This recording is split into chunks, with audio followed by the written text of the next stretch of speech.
नमस्ते श्रोताओं, जय सिया राम। श्रोताओं, भगवान राम और माता सीता के विवाह की खास बातें जानना चाहते हो तो यह कथा अंत तक जरूर सुने।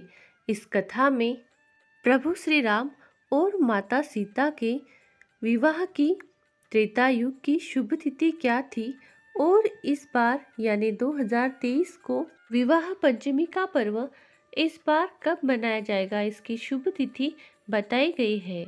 और इसके साथ प्रभु श्री राम और माता सीता के बारे में कुछ खास और रोचक बातें इस कथा में बताई गई है।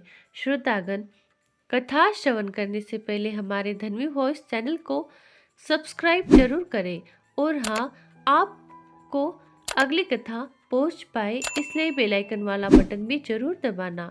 श्रोतागण, कथा को शुरू करते हैं। प्रभु श्री राम की जय, माता सीता की जय। विवाह पंचमी के दिन त्रेता युग में मर्यादा पुरुषोत्तम श्री राम और माता सीता का विवाह हुआ था।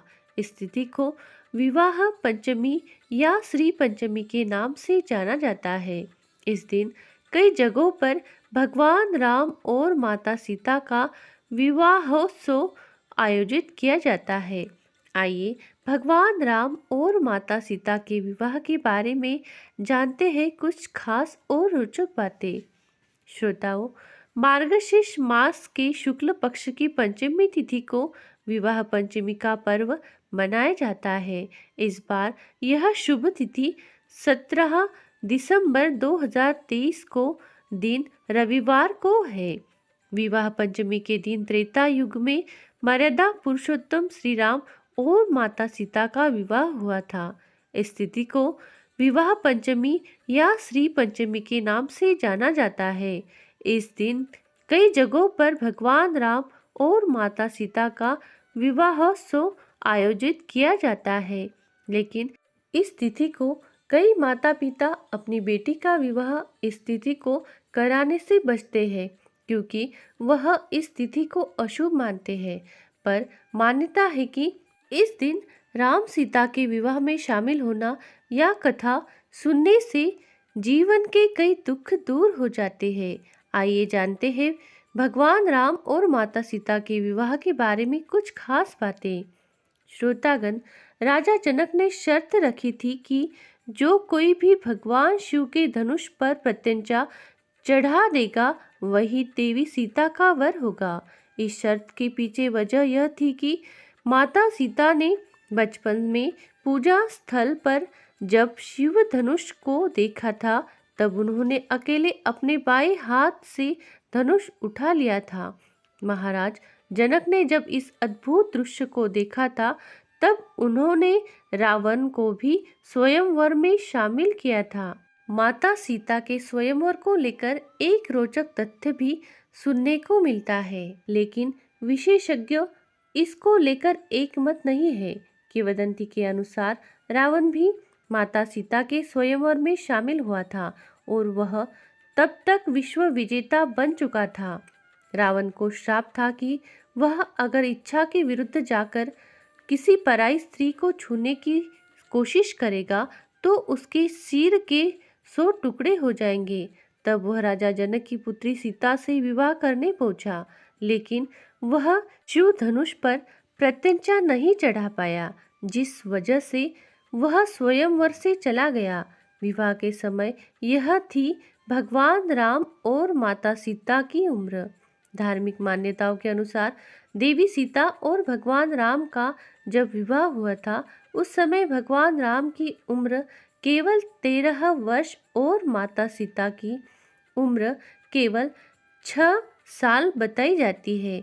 लेकिन विवाह के बाद भी देवी सीता अपने पिता जनक जी के घर 12 वर्ष की आयु तक रही थी।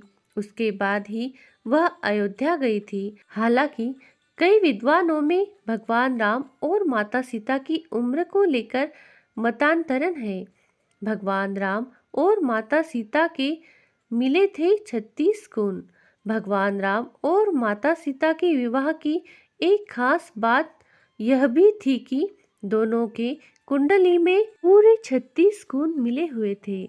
भगवान राम और माता सीता के विवाह में खाने को लेकर भी पूरे विश्व में चर्चा थी। बताया जाता है कि उनके विवाह में इतने व्यंजन परोसे गए थे, शायद ही कोई उनका नाम जानता हो। बताया जाता है कि दावत में रसों से लेकर भी व्यंजन थे और एक एक रस के अनगिनत प्रकार के व्यंजन बने थे। माता सीता की बहनों के ये नाम है। माता सीता के साथ उनकी 4 बहनों का भी विवाह हुआ था। उनके नाम उर्मिला, मांडवी और श्रुतकीर्ति है। राजा जनक की 2 पुत्रियां थी, सीता और उर्मिला। मांडवी और श्रुतकीर्ति उनके छोटे भाई कुशध्वज की बेटियां थी। सीता का विवाह राम से, उर्मिला का विवाह लक्ष्मण, मांडवी का विवाह भरत से और श्रुतकीर्ति का विवाह शत्रुघ्न से हुआ था। जानिए किस कारण से विवाह पंचमी के दिन नहीं कराते विवाह। विवाह पंचमी की तिथि को लेकर कई तरह की मान्यताएं हैं। कुछ जगहों पर इस तिथि को अबूझ मुहूर्त बताया गया है, तो कुछ जगहों पर इस तिथि को माता पिता अपनी बेटी का विवाह कराने से बचते हैं। बताया जाता है कि जिस तरह इस तिथि पर विवाह करने के बाद माता सीता को 14 वर्ष के लिए वनवास जाना पड़ा और फिर भी अयोध्या वापस आने पर भी बाद में भगवान राम ने गर्भवती सीता को राजमहल से निकाल दिया। कहीं माता सीता की तरह उनकी बेटी के साथ ऐसा ना हो, इसलिए माता पिता बेटी का विवाह इस तिथि को करने से बचते हैं। विवाह पंचमी जल्दी ही आ रही है। उस दिन माता सीता प्रभु श्री राम की कथा अवश्य सुनना। इसे सुनने से हमारे कष्ट दूर हो जाते हैं। श्रोताओ, यह थी माता सीता और प्रभु श्री राम की कुछ खास और रोचक बातें। श्रोताओं, अगली कहानी सुनने के लिए हमारे धन्वी वॉइस चैनल को लाइक करें, सब्सक्राइब जरूर करें और बेल आइकन वाला बटन जरूर दबाएं ताकि हमारा नया वीडियो आप तक पहुंच सके। कथा को शेयर जरूर करें और हाँ, कमेंट में जय सियाराम जरूर लिखें। कथा को अंत तक सुनने के लिए आपका बहुत बहुत धन्यवाद। बोलो जय सियाराम।